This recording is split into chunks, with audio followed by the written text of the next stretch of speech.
week's episode of The Voice Party is brought to you by Big Boy Wraps. Get your car wrapped by some of the most experienced and skilled in the Bay. Big Boy Wraps, where the big boys play. Welcome everybody to The Voice Party. We have a very special show today. I'm here with Joaquin. What's up, Joaquin? Hey, how's it going, man? I'm good. Yeah? How are you? All right, good. And we got Phil. What's up, Phil? Oh, hey, I'm doing my thing. He's doing your thing? Okay. And a returning guest. She's been here before. Please, ma'am, introduce yourself. Marifer Bernal. I am a journalist. Wait. What was your name again? Marifer Bernal. Remember we talked about this last time? That, yeah. That my name sounds like a novela? I'm thrown off because you're saying Maria Fernanda, but last time you told us it was just Marifer. Yeah, Maria Fernanda Bernal. Yeah. So if you could pronounce it, Marifer. You got to roll the R. No, a lot of people can't. Marifer. And it's okay. Okay. Marifer. I think we found the problem now, right, Phil? We found the problem. Oh my God! Just as we started, see, you come and all our problems go away. Is that feminine energy? You got a Talk about an aggressive fix. We were talking about originally when I hit you up. When you first came, I had already mentioned like having you back because we had we talked a lot about some interesting topics, and when I saw you posted your story on DACA on how to be an what was it? Do you remember what I'm talking about? How to be an ally. Okay. I was like, all right. Let's kind of. That was like the idea. Like, let's have a follow up, and we could kind of talk about that a little bit more. Do you recall that video? I post a lot about immigration issues and news and about how to be an ally and self-care and resources. So I don't know which one you're talking about, but I just remember it's. I have a lot of DACA friends, and I have immigrant parents. It's hard to understand how a lot of us don't really understand the stuff they go through. Because for me, I was born here. There's a lot of stuff that I take for granted that I see. Once a lot of my friends got DACA, they're taking advantage of these opportunities now that they finally have, and it made me like reanalyze my life. Like, oh damn, I could have done that too. And it's one of those things that you don't understand. But the bad side of it is all the stuff they go through. They're always living in fear of getting deported. Always, that's one of the things I wanted to have you talk about, or what you have in line for us today. Yeah. So, there's a lot of fear. Yeah. But I also acknowledge that DACA is privilege. Mm-hmm. It is a form of privilege that people with no documents, nothing at all, no DACA, no nothing, it gives us a little bit of more freedom. Mm-hmm. We still restricted to travel. Our plans are in 2-year increments because our life is pretty much a subscription, right? Because we have every 2 years. You gotta keep renewing it. We have to file again, and we have to wait for it to get approved. We have to put in all the paperwork. It costs like $500 for the application, and that's not guaranteed that it's going to be approved. It takes months for it to get reviewed. Most recently, there was like a backlog because of COVID. The department let go of a lot of workers, a lot of caseworkers, so a lot of cases were put on hold, and some people unfortunately lost their DACA. Some people did fight for it and were able to regain it. And so it's, especially with like the last administration, it was very tricky because Trump stopped the program. This summer in July, there was a Texas federal judge who put a stop to DACA. Really? And what that means is that there can't be any new applicants. So people that are already in the program, they can renew, but no one knew. But there's no one new that can come in. And there's a lot of people that Sounds didn't get like to Texas. file back when Oh, is that just in Texas right now? No, this is a federal judge from Texas who did this ruling. Wow. So there's a bunch of people who missed the mark and can't apply, and so that puts in effect like the scholarships that they can receive. Wow. It puts them in danger of deportation. Our interactions with police are different. And I also want to talk about Black undocumented people, because they're more likely to be deported than any other race, because their communities are more surveillanced and overpoliced. And so they do have higher rates of deportation, which is like, you think, oh, Latinos, Black people, unfortunately, are more likely to be deported. There was that case at the border that happened fairly recently where there were, I guess, some refugees from Haiti had gone to, I want to say it was Texas, and there's pictures of the is it not the sheriffs, but some branch of the Texas police organization were riding around on horseback. It looked like Rangers, I guess, and they looked like they had like, I guess they had like the riding crops or whatever for the horses, but they looked like they were like whipping the Haitians, and they apparently the Haitians were immediately deported back. And those that were Latino were not. But it's like, oh, you guys, you Black guys, you're out of here tomorrow, And I'm just like, well, everybody else is, that comes across the border that looks a little fairer, has the opportunity to at least fight it out with lawyers or hide somewhere, I'm like, keep that same energy with people that look like me, It's not fair at all. And the thing is that, I'm so happy that there was journalists on site that were able pictures. the photojournalists that were able to capture those moments and being able to document what happened. But the mistreatment and abuse of undocumented people has always existed. The treatment of Black immigrants is disgusting, and we just happen to capture it. And they're coming from Cuba, Haiti, and where else? Probably the Dominican Republic, maybe.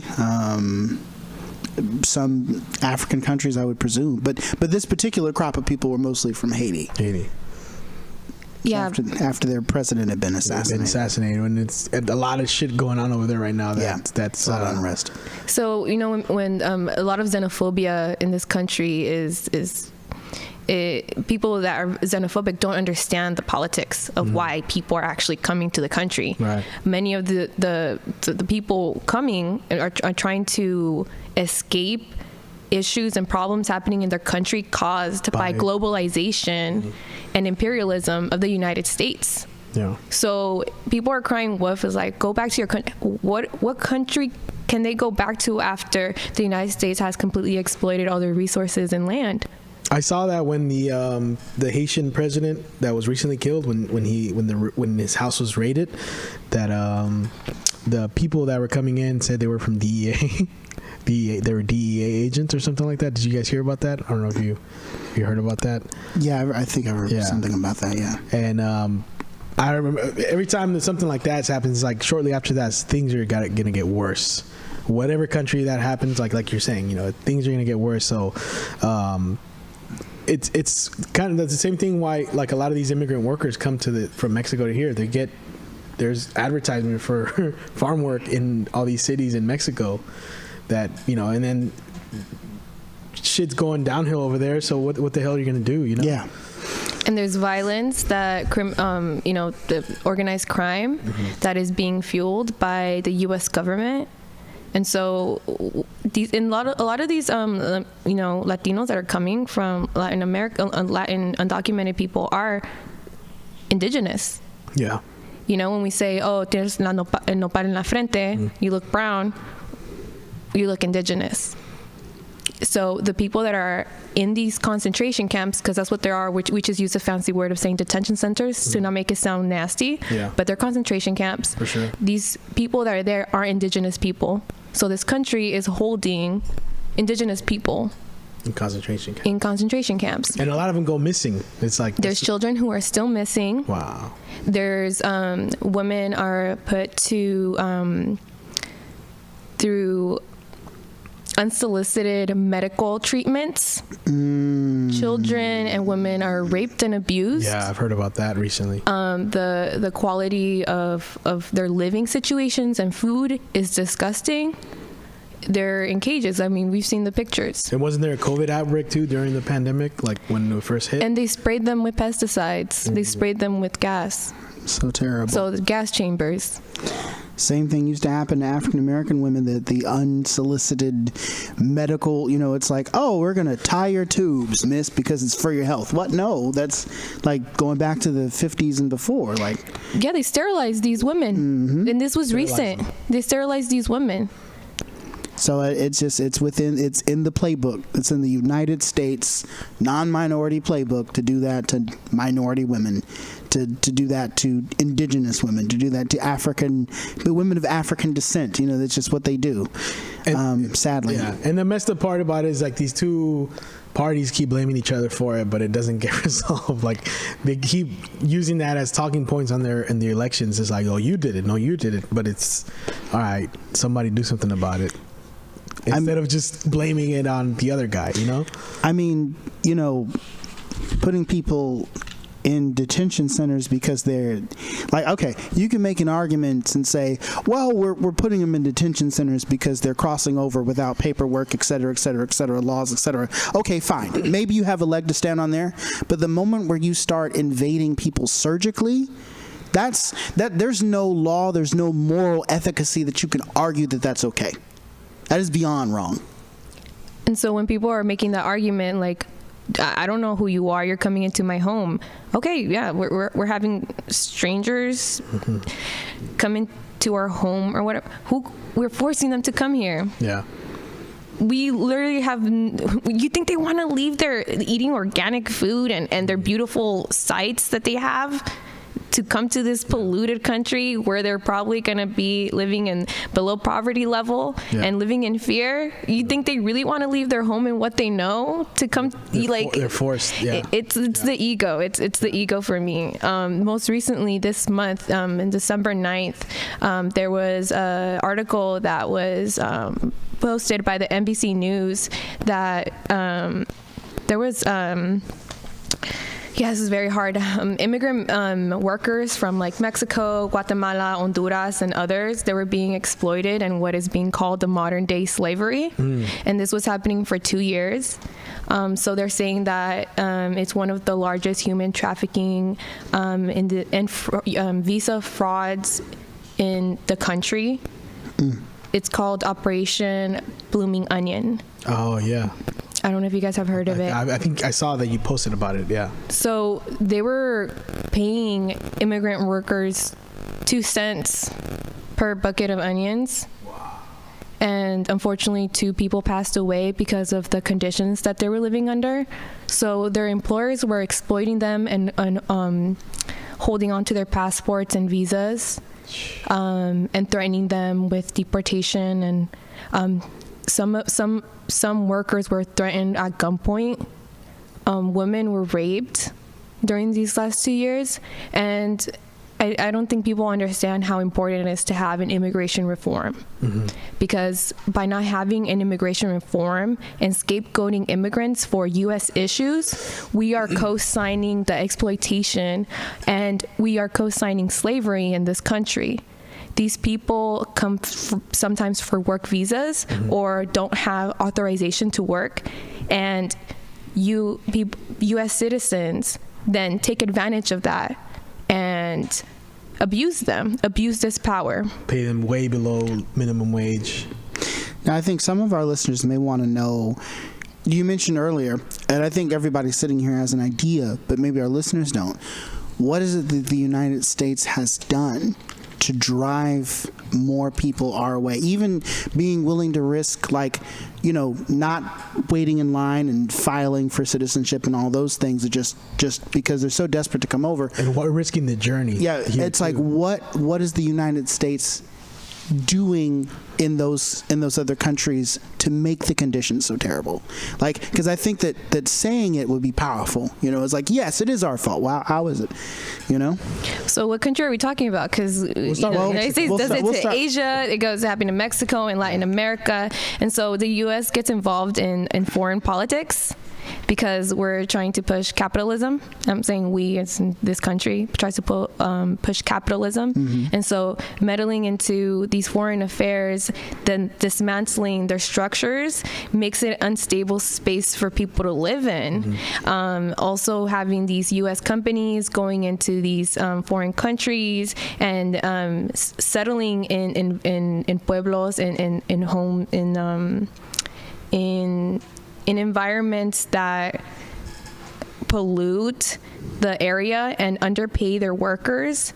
And so people's livelihood completely changes when these companies get involved. And it's also partially these other governments have a hand in this, in causing this, because there's money involved.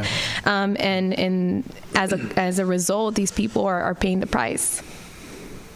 Like, I love to bring up the Contra affair. It's like one of my favorite examples of, like, you know, the whole drug trade, right, situation that the CIA was involved in, right, where it's like, all right, well, we're gonna take in drugs from Central South American countries into the inner cities.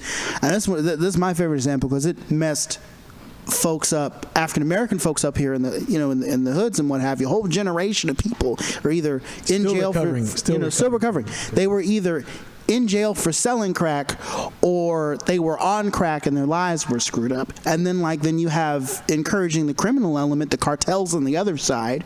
You know, that's and there's a steady pipeline of consumers from the side. Yeah. And to this day, the U.S. government has yet to do anything to reverse that damage or acknowledge that, hey, it's your fault, Uncle Sam, you and your clandestine bastards and your shades and your and the guy that silencers and your, the guy that broke the story committed suicide with 2 guns to the head. Yes, quotation marks in the air on suicide. We can't talk about decriminalization without talking about reparations, especially for the Black community.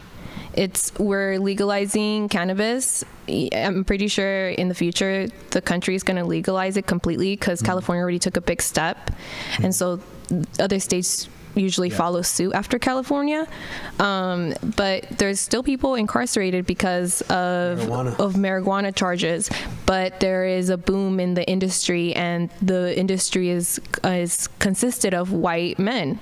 And so there's people who are still paying their time, are having their rights, their freedom stolen. When they come out, it's a completely different world. Their rights are taken away, and what's going to happen to them? Oh, it's okay. All of a sudden, we're sorry. Like, we need to talk about reparations and what that looks like for the Black community, the Black and brown community. And I know a lot of the companies that used to benefit from it being illegal are now making money off of legal marijuana. So it's like, you know, it's disgusting. It's disgusting. And that's like, I'm sure you have gone through this. Once you start looking at all these different, like you say, what country are we talking about? I was like, let's start with Mexico or whatever. Once you dig into how many countries are affected by a lot of this shit, like if you just I know NAFTA did a lot back in the days to cause, like, I guess even my parents to come over. Once you really start to look at how many countries we've affected, we'll be here for hours. It's basically chickens coming home to roost. Yeah. And it's unfair in a sense because, like, the average person doesn't know. Like, it's not even that Texas judge, right, that did that struck down that law. You know, he wasn't in charge of the overarching craziness that caused all this. Imagine how many people don't understand that. Hey, this is on us. You know, this is on our government. You know, we should be more helpful. We should be more considerate about what's happened to people on the other side of the pond, as it were, or on the other side of the continent, or whatever you want to put it. You know, my assumption is that he knows what's happening. So when we're talking about judges, let's talk about Brett Kavanaugh. Because during his time as judge, he has had immigration cases put in front of him, and it's in legal documents that he has identified undocumented people as non-human. Really? Non-human. So not only are we alien, undocumented, we're also non-human. And all these key words are used to dehumanize undocumented people, because by taking away the human aspect of us, it gives an excuse to exploit us and to scapegoat us for issues that are very much the responsibility of the United States. Yeah. As a journalist, what do you see as what's your vision of reform for for immigrants? Oh, so that's another thing when we're talking about how to be allies, is that using words like illegal, alien, those are very triggering because it takes us away from being human beings. We're human. Immigrants is a good word. Dreamers, I don't personally prefer that term because it's assuming that my aspirations are just illusions, and it's not. They're very much attainable. It's basic human rights that we're asking for. Is like, I see that. And so yeah. So going back to your question, immigration reform is important. I totally understand the United stance on trying to ensure who is coming to the country. By giving them documentations, we're able to do background checks, and we know where they're going. It's like, the thing is that this country knows that undocumented people exist. If they really wanted to and pull an investigation, they could find each and every one of us, but it's not cost effective, right? The only difference is that they're not giving us a label. So we're kind of like, the U.S.'s side bitch or something. Like, we don't have a label, but we're there. Yeah. Yeah. Let me ask, is there a divide between immigrants who are documented and then immigrants who are not? Like, because I know for me personally as a kid, and this is a poor metaphor, but I would be, one of the things I always grinded my gears was, I get in line, I wait patiently, and people that would cut in front and it's like, hey, I was here first. I did that. You get behind me. Are there some immigrants that are just like, well, I filed like paperwork, social? got my green card, did all that. Why do you get to be over here? You didn't do all. I waited. This isn't fair. I waited. Are there people that feel that way among the immigrant community? So a big misconception is the line. There is no line. It's totally dependent on the current politics of the country and state, and they change completely. As a DACA recipient, I was able to get awarded some rights, and there's people who've been here way longer than I have, and they don't have those same rights that I do. There is no line. But yeah, there definitely does exist this kind of like mentality of I am better, or I did all the right things. There's when you're working with an immigration case, there's so many layers that go into it. Because if you come from an affluent background, you're more likely to get admitted because you're not seen as a weight for the government. You're less likely to get federal help. You get what I'm saying? Yeah. They feel like you can take care of yourself. Yeah. Very Republican stance on that. Own bootstraps, but you come in with the boots already on. Yeah. So yeah, there's definitely like a divide between immigrants, but that's, I think, not constructive to the movement. We're all the same. Like, our documentation, we're still, especially if we're people of color, like, we're still seen as people of color, and we're still going to undergo the same discriminations and systematic oppression. That we're all in the same thing. But I understand a person's, I guess, I would try to have empathy for individuals who feel superior, because in a sense, they are safe. And they don't have to fear. They don't have to live in fear. They can live in peace, and that is a privilege. Is it productive to the system? And no, it isn't. It's shitty, but and that's it's a the relief. biggest thing, the feeling of safety. I know a lot of family and friends that, who were here undocumented, and that was always a thing. I mean, I didn't experience it because I was born here, but like growing up with, the majority of my friends were, I don't, like you said, illegal, undocumented. That was always a thing, is whenever we got pulled over or anything like that. Of course, I was always driving, but the fear that came through their bodies, like, like I'm not supposed to be here everywhere. Like, that's the sense that they have, and that is like something that definitely needs to be changed, because a lot of these are they just want to live a regular life. Of course. They're brought here as a kid. They want to work this job, but they can't because of these reasons. And if going back to Mexico or whatever, it's a huge culture shock. And have we heard of some of these that were raised here and then gone back over there and how it went for them, like when they got deported? Yeah, that's the most unfair thing. I know some people have like committed suicide because it's like a whole different world. Grew up here to be deported. That's messed up. It's the rug being pulled under our feet. We go to school here. You can't even tell us apart. You can't tell that we're undocumented or documented because we're just like everybody else. Some of us don't even have an accent, like myself. But yeah, so Biden is trying to pass this bill called Build Back Better. Oh, yeah. And so it would include 7 million documented people, including dreamers. So it would be pretty much like the DACA program. It would give us an employment card. It would give us a little bit more freedom in travel. It's not a pathway to citizenship though. So it's like a DACA 0.2? Pretty much. Yeah. Is there any way to apply for citizens even now? Like, if you were granted this new Biden thing, would you still be able to apply for a green card? Is that possible? So it depends on what date a person came in. So right now, from my understanding, the department is looking at cases from 1997. Wow. And it gets pushed back every time there's new refugees and, these immigration issues, it gets pushed back. So it's been in 1996, 1997 for like the last 7 years. And it can take another 7-10 years for them to get to 1998 and 1999.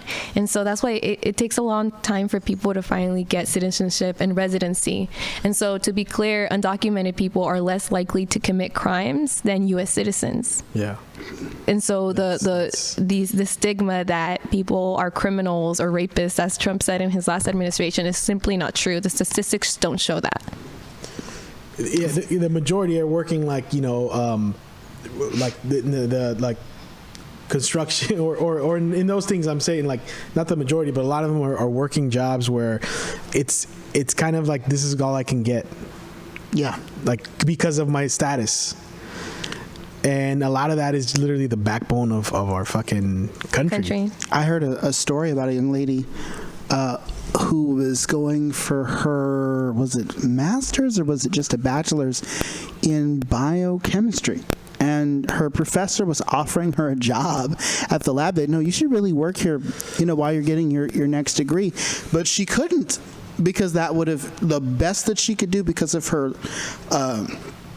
status as a non-citizen was work under the table as a waitress. A bio degree working as a waitress. And to me, that's insane. It's like clearly she's qualified. You know what I mean? Can't we at least, even the staunchest anti whatever could at least make some sort of allowance for someone who's worked so hard and gotten to be like, hey, look, even the most hardcore Republican should admit that someone like that should be allowed to work in a lab, regardless of what her citizen status would be. That's a benefit for everyone. So I totally agree with you. There's so many people I know personally, people who are getting their PhDs or who are becoming lawyers. However, I want us to steer away from giving people their value depending on their education and the job that they do, because our parents are very much valuable and they play an important role in this country's economy and society, and they don't need to go to college or have a PhD to be worthy of human rights. Yeah, that's fair. That's true. I'll say this, as an I didn't really understand how do I say it?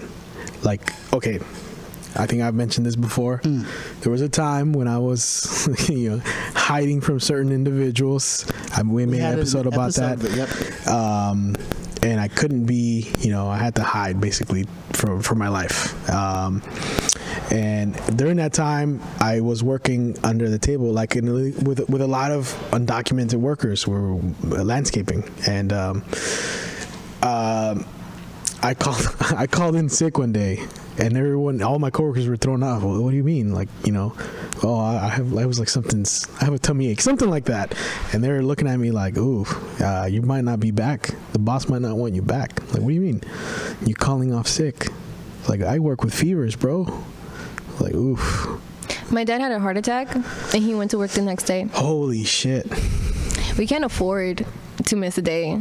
Yeah. And so that comes with privilege of being a citizen, that privilege, you can't see it until you're in front of somebody who doesn't have those same privileges. I worked landscaping with my dad, and it's so fucking hard. Yeah. Oh my God. Yeah. I was like sore for days. Yeah. It's oh my God. So fuck going to the gym.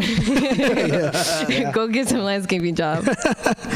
Yeah. And we were working in Sacramento during in the summertime when it was blazing hot. So that put a lot of perspective. I mean, I always grew up, my parents were immigrants, so I grew up with that, but it was just being there with them that really made me realize how, we only drink water and eat in our lunch break. The boss wants us to work fast. Like, man, fuck this boss. I'm gonna stab this fool.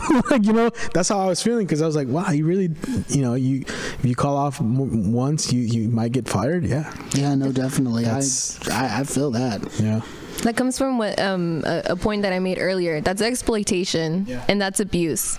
And so for any listeners that may be undocumented or know of somebody that is undocumented and is having these kinds of exploitations or abuse by their employer, they can get visas because of that. Really? Yes, you could get a U visa or a VAWA if a undocumented person is being abused or has violence incited by them, and there's evidence of it. They can get a green card because of it. I recommend people going to Immigrant Rising or RISE, and these are nonprofit organizations that help undocumented people with attorneys, and they are located in the Bay Area.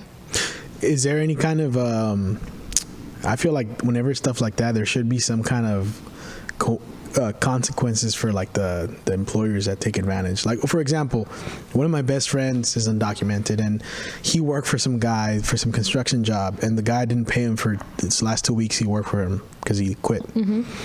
And he never gave him the money back. This is 10 years ago. So I was like, you want to go tell me where he lives? We can go get the money back. But he didn't want to, of course. But that's so fucked up that they get away with that shit. So it goes back to knowing your rights. Even as undocumented people, we have rights. And one of them being is that if we're being exploited or put into a position of human trafficking, we can definitely file against that. Okay. There just needs to be evidence of it. You said, say that again for our listeners, something Rising? So Immigrants Rising is one organization, and the other one's called RISE. Okay. And RISE is located in San Jose. One of the things that I think about when we talk about this subject is the kids that are growing up in the detention center. Like, what's that going to mean for them when they're adults? That's going to be some. Yeah, no, that's not. I mean, it's ask the Japanese. That's not exactly. Okay. That's what I'm saying. Ask anyone that's been kept in. And I know a lot of people Japanese got reparations for what they went through. I know a lot of people still waiting on mine. I know a lot of people that grew up in either the Salvadorian Civil War or they grew up as kids in other in Vietnam. And anytime you grew up in a really stressful situation as a kid, it translates to a lot of craziness as an adult, or so that's what I think about when these kids are growing up there. Like, what's that gonna mean? So there's research that shows that once undocumented people start living in the United States, their health starts depleting. Because back in their home countries, they have more access to organic food because that's what they could afford. And so coming here, those resources are completely cut off. And because of the stress of being undocumented is so prevalent, they have this thing called toxic stress.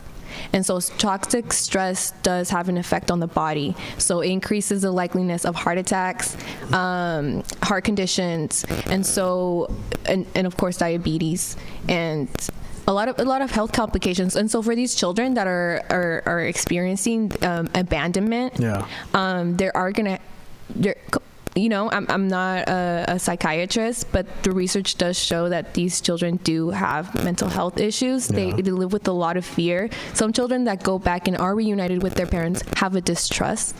They don't recognize their parents, and so it's also strategic. The country knows that, especially as Latin people, we really depend on our families, and we have a strong family unit. And so a way for them to deter us from coming into the country is by promoting detention centers and saying, if you come here, we're going to separate you from your family. And it's completely terrifying. People that are living here undocumented are completely afraid of that and going into detention centers. And if we're able to come back alive, are we going to see our family again? There's like all these different levels. But in addition, even though these children and adults having these mental health issues, will they ever be able to have some therapy or health access to it? Because insurance is for undocumented people is in other states, at least, is very slim. And like the thing about it too is, like, on top of you mentioned right now, like on top of being exploited when they come here, they're being exploited in their countries, if not more, just as much. Like, look at all these companies that are going over there, and what was it with Tesla, with Elon Musk has got cobalt mines over there in Africa, and totally exploiting the fuck out of them. But here he's a hero to all these entrepreneurs. He says coded things like PR crap, like, oh, I could solve world hunger. I'll give X amount of dollars to the UN if they give me a plan. It's like, dude, you don't need the UN. You could just form your own nonprofit with all that money. You're just saying that because you would like us to. Akon sure did that. Bill Gates also has like some nonprofit stuff popping up. So it's like, dude, you could do it too. You just don't want to. U.S. companies go to other countries because they get away with much more, in terms of like environmental impact. And so all this toxic waste, all this like residue that they have left over from their factories, they put it into the rivers and the forest. And so people drink from these wells and from these rivers, and people can't, some people are drinking this water. And so it becomes an unstable space for people to live in. And they have no choice but to move and immigrate. What's your view of the future? Like, for undocumented people? Well, the country completely depends on slave labor. And always has. All over the world. Always has. And so modern day slavery comes in the form of undocumented people. And so it's going to be very hard, I see, to get a reform, because there's so much benefit to reap from undocumented people paying taxes and not seeing that ever come back full circle. And they're paying just as much as, documented people in taxes. My hope is that DACA will be able to, DACA program will be able to have a pathway to citizenship, since we're already documented, we're already on record. It's only a couple of steps away from, them giving us a pathway to citizenship, and it has been on the table and been talked about, but it unfortunately never gets past, past Congress. So. Is that what you're I know you're a journalist, so as a journalist, what's your way of, how do I say it? It's like, that's your main fight right now? Oh, like my beat? So currently my beat is Chevron. Oh. Okay. Fun. And I do want to report on undocumented communities. I'm also, because I'm very unafraid of the situation, I want to be able to expose all the spaces in which people are being exploited and put under conditions of slave labor. But I also want to tell our stories, because it's not just pain and suffering, but we are completely multifaceted people. We come from different countries, we're different colors, and we bring to the table so many skill sets. We bring art and education and manual labor.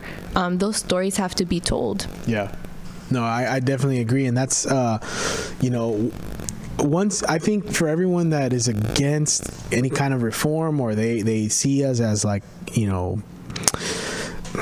as he's like you said, when you put the word illegal and alien and all this as bad people coming in, like, you really got to try to spend time and see why we're here, see what's going on over there, and then see how we are here. Like, you know, because that helps kind of bridge your whole, you know, a lot of these people that I think are saying this, they don't know what the hell's going on outside of the border. You know, they don't realize what Amazon and all these big companies are doing all over the world, not just here. Yeah. You know, here they're selling you this shit, but what's going on over there, you know? I also think most folks don't understand how difficult it is to immigrate into the United States. Like, you know, just with all of the process and how long it takes and all that sort of stuff. If you're in an emergency and you're trying to leave right now and escape for your life, you can't wait for all that. Yeah, no. You know, like, and the fact that you're willing, like, I have a joke about this when I say it's like, you know, to think about how my parents like walked across the border twice. Once when they first got here, and then the second time they had to go back because of a family death. Like, you know, it's one of those things where I gotta go, and then they had to come back the second time. And like how you go from where they were living, where they're eating organic fruits and all that all the time, to go and then, you know, crossing the border to live in the hood. And it's like, me, I won't even move to Antioch for cheaper rent because it's too hot. You know, I look at it like this. A bunch of folks are trying to get to the United States. Fuck, I'm trying to get to Canada. You know, I have free health care. I can go to college for free. I can change my whole life. Y'all, I'm like, look, y'all are going to the wrong Western. So we need give to him time. y'all need to go over to Canada with me for real talk. Like, that's where I'm trying to migrate to. You just mentioned also something that you mentioned about in North Carolina about some. Oh yeah, so I mentioned it briefly earlier about hundreds of undocumented people being put into slave labor for 2 years. Women were raped, put on gunpoint. Wow. And so from what I read is that the federal government is getting involved, and because as I mentioned before, undocumented people that are put into this position can't get some immigration remedies. And so once they're like in that kind of situation where like human trafficking, victims of human trafficking. Yeah, so there's VAWA, Violence Against Women Act. So women, children, and even men can apply for this program if they're undocumented and they're being abused by their partner or by a family member that's a U.S. citizen, and there's evidence of it, then they can get victims of like hate crimes and stuff like that. Victims of hate crimes, but there has to. I apologize for all the sound difficulties. Phil's currently, as you guys are listening, he's looking at ways to fix it on Google, and he's sweating hard. We apologize for all these. There's not a single week where something doesn't go wrong. I think the NSA is tapping into the feed, and they knew you were coming, Marifer. The what? The CIA is running an Yeah, they know. op over here. They don't want the truth to come out. That's what it is. Sorry about that. You were saying.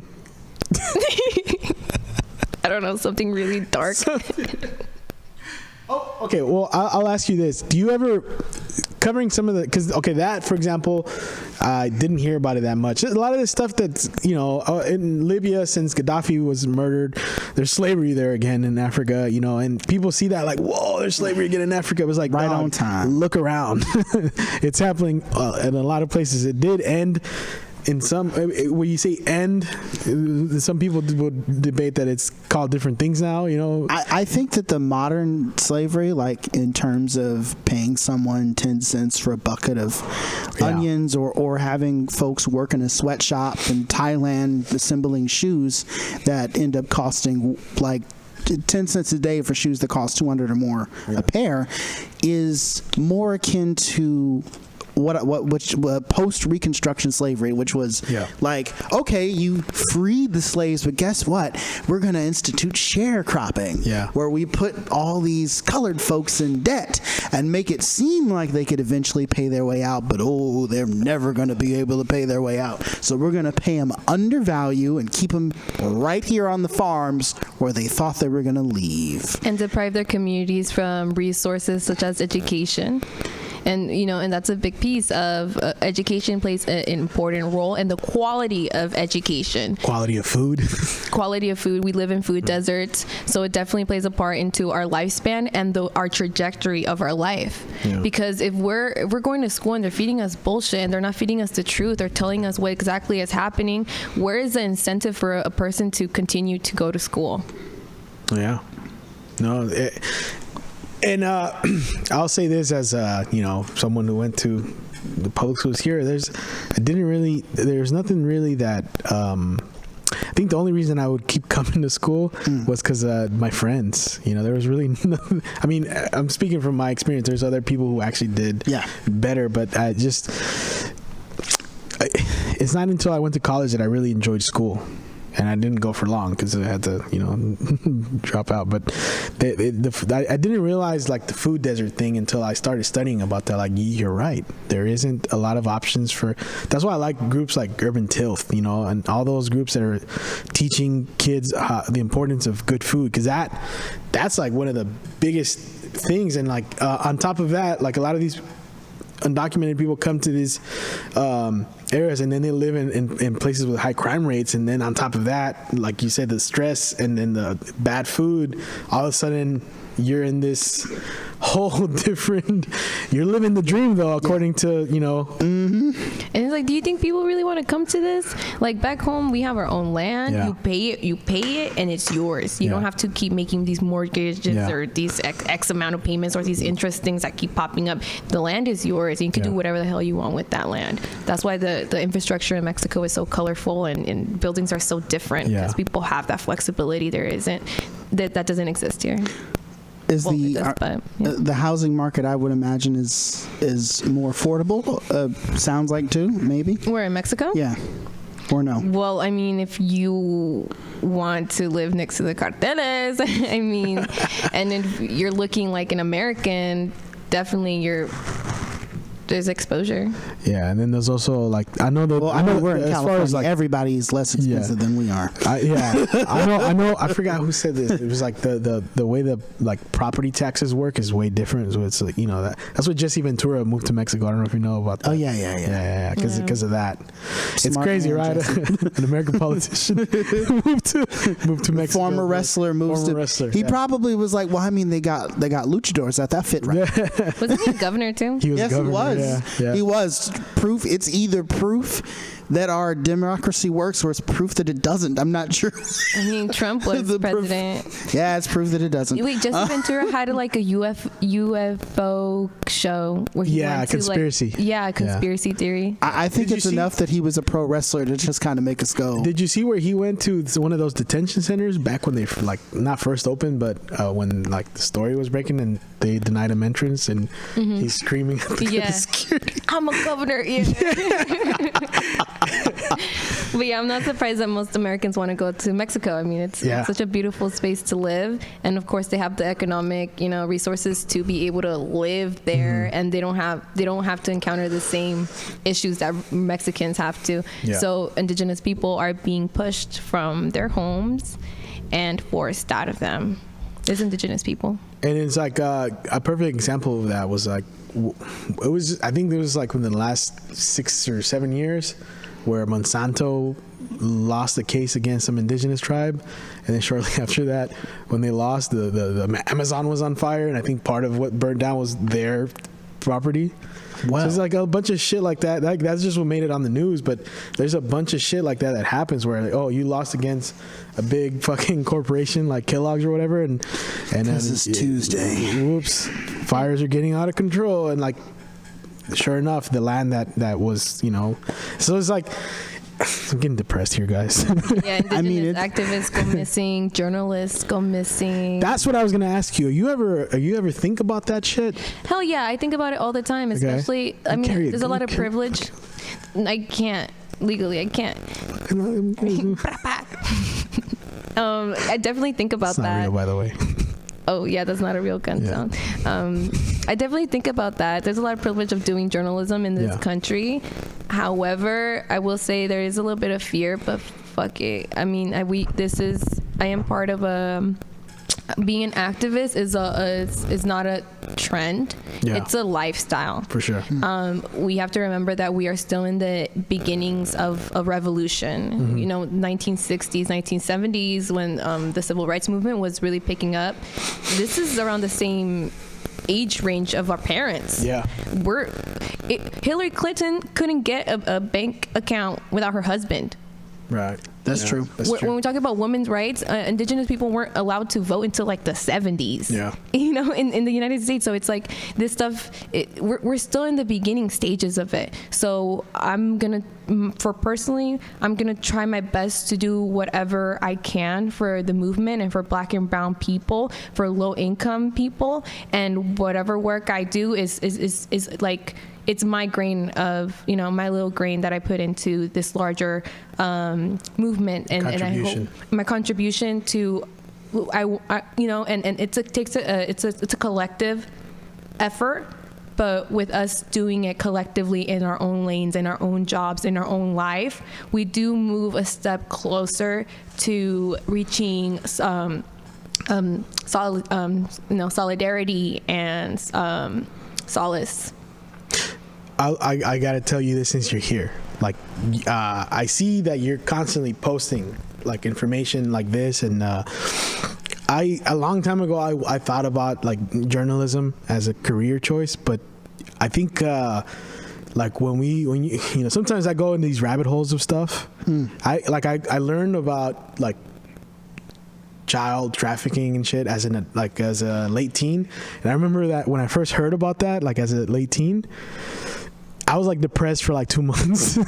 Like I was just like the world's ending. Like, like I just sent in the meteor already. Like that's how Humans sometimes are terrible. Hearing certain stories and stuff like that, it kind of, I mean, I'm sure you can attest to that. It bums you out, and it's very depressing to like hear some of these stories that you have to report on, or but it is important to share. And I see that you're always on it, so you're one of my heroes. Oh, shut up. Yeah. I mean, we're kind of we're more like magazine journalists, though, because we got all the flair. Reporters is the term. Reporter, that's good. Yeah, that's good. In journalism, goofy reporters. You go to school. Yeah. No, so that's why I always like to give platforms like when you to people like you, because I always like to, a balance of funny and information. That's not the only way I can approach this thing, because that's why I crack jokes. It's part of my shit in my head. Like, I watch stuff. It's like the common thing. You watch some sad documentary or horror movie, then I gotta watch some Simpsons to kind of balance out all those things in my head. Because it's true also what you said. Like, when I grew up, reading about, the civil rights movement, and all those pictures are in black and white. And I was always thinking, why is it all these pictures of all these like MLK and Malcolm X, all these pictures are in black and white, when a lot of these in the 60s wasn't that fucking long ago? Like, are they doing this to make us feel like this was settled long ago, when it really was just at the time in the 90s, 30 years ago? Yeah. That's true. What I'm saying? Like, I've seen things like, what was it? The FBI had posted something, I want to say it was like last year, where they were like, Martin Luther King was a hero, and then other people went, this is the most disingenuous thing ever for the FBI to post this, because the FBI investigated Martin Luther King. Yeah. My response to that is, look, I'm pretty sure, we all know that, first of all, J. Edgar Hoover, who was leading that investigation, is dead. And I'm pretty sure that most of the people who were in charge of investigating King in those days are retired or dead. There's a whole group of people who are like our age, who grew up being taught about what a hero MLK was. So rather than assume that this clandestine, the people that run in this clandestine thing are immortal somehow, let's figure, like, you got to think there's a guy my age who was in kindergarten being taught about Martin Luther King around his birthday, same as me, and about all the good things that he did, has got to be under the impression that, hey, this is a good guy. You know what I mean? I can see that, but I can also see the hypocrisy through it. Okay, I'll say this: when I dealt with the FBI, like I mentioned, the day when I was talking to the guy, I was high. Right. If you're gonna meet, if you're gonna talk to the FBI, I'd probably say this from experience. Don't be high. right. My experience talking to the FBI, as I was high, as he was saying stuff to me, I was like, these motherfuckers killed Martin Luther King. Like that was my thought, and I freaked out. But that just because that was right. They have that reputation. Yeah, exactly. But like the guy you were talking to, he was young. Had nothing to do with that. I know, but it's that thing. Is that thing. Every time I ask her a question, I do this like. I'm sorry. Going back to with journalism, what do you like? What do you? I know you talked about you want to do all these, talk about like the undocumented communities, and you, right now you say Chevron is your biggest fight. Oh, Chevron's my beat right now. So I was okay, that's where you're. I was assigned Chevron. Oh, so I see, talking about environmentalism, I did the breaking news story when they did have the flares on October 24th. Oh yeah. The rains really, the rains caused a lot of issues in refineries, especially in the refinery in Martinez. I don't know if you guys heard, but they did have some petroleum spill into the local river. I did. I think I remember that. Yeah. And so these refineries, these things that live in our backyard. There's a neighborhood that lives right across Chevron, the Atchison Village. Yeah. The environment is completely impacted. The quality of health is impacted for Richmond residents and the neighboring cities. And so right now I am talking about Chevron, but it's my scope is not limited to just Chevron and undocumented people. As living in Richmond, I grew up in a diverse community, and so my understanding of the world is completely different. So I think you mentioned earlier that one of you mentioned earlier that you guys didn't see a story in the mainstream news. Was that one. And so what happens in our industry, surprise, it's a white male dominated industry, and so their scope of life is very narrow. slim. Even when they covered in this morning, I think it was the Washington Post, they covered the death of Chente. They said a Mexican cowboy. Yeah, I saw that. He's not a cowboy. We just watched one movie. There it is. Let's type it. He's a cowboy. Look at it.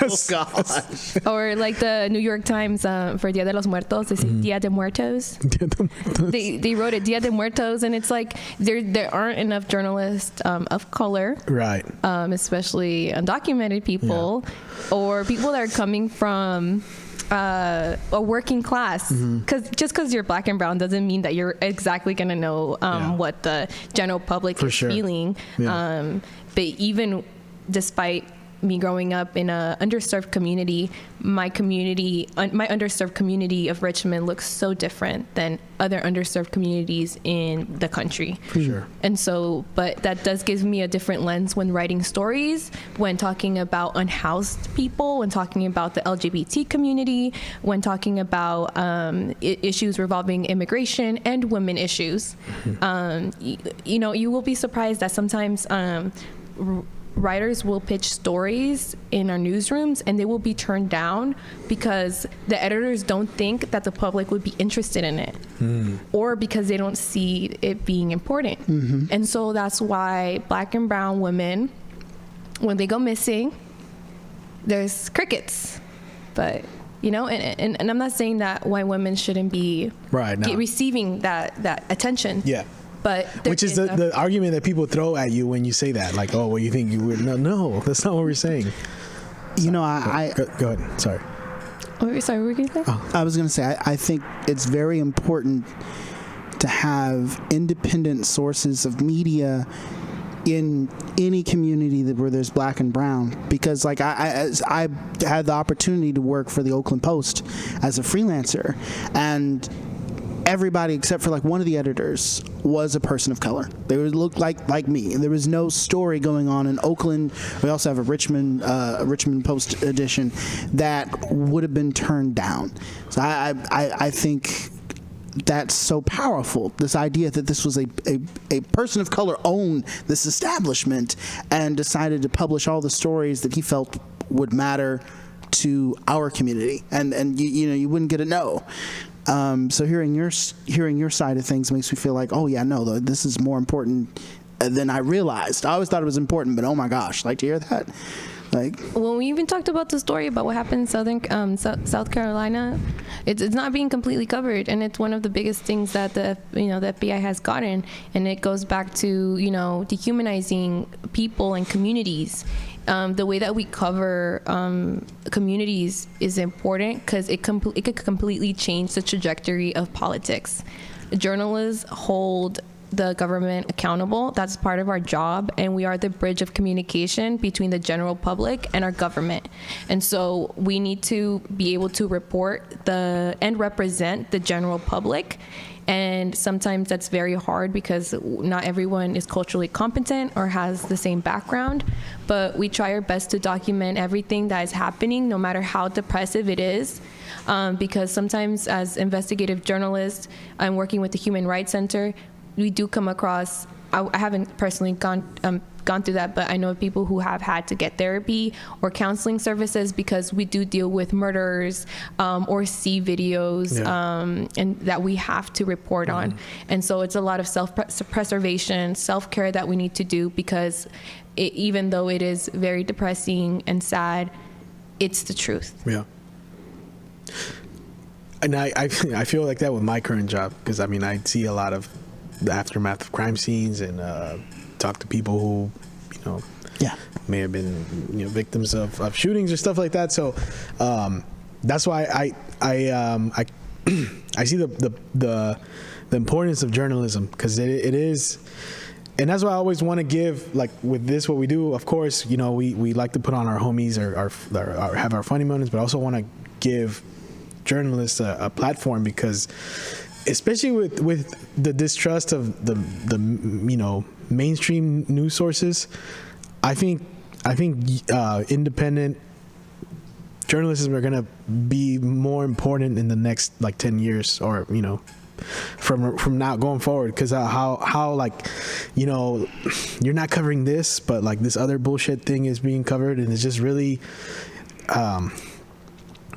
that's why right now everyone feels like they can't trust anything. They can't, they can't trust anything that they see on the news, and it's growing more and more. And I think the internet's been a blessing for, a lot of the stuff that I do see. I see you're one of the people that I see all these stories come out of because when you watch what people are talking about on social media or all this and that, it's never anything that's like holy shit. Why isn't this being talked about? So. You'll always have a home here at the Voice Party to talk about your stuff. We're at an hour now. I know you got to go skate. Our conversations always go by so fast. They time do. Flies when you're having Time flies. fun. It's shortest hour once we're here. This episode was a bit more difficult, and so I did mention themes of rape and abuse. And so for any listeners, I recommend you go. I really promote that you take care of yourself and find time to find what brings you joy in whatever shape and form that is, because these topics are very difficult. And again, for any listeners that are undocumented or know of anybody that's undocumented, there is the RISE Center. There's also the Immigrants Rising in San Francisco, and they can help you with your specific immigration case. And also on top of that, where can people contact you or follow you if they want to get in contact with you, or they just follow your page for our listeners? Yeah, they could follow me on Instagram, Marifer_La Mariposa, or my Twitter, Mar_La Mariposa. I do follow a lot. My Twitter is pretty much journalism Twitter, and so I do retweet a lot of stories that journalists are doing. And so I incentivize people to go to Twitter because sometimes some of the stories or details don't make it to the final print. And so journalists sometimes live tweet from wherever they're at, and they'll tell you exactly what's happening, and it's not censored. Okay. Oh, that's awesome. That's dope. That's awesome. I appreciate you coming down and talk to us. We'll have you back hopefully sooner, than last time. But thank you again for coming. Thank you both. Thank you. All right, guys. This has been The Voice Party. And we're out. We're out.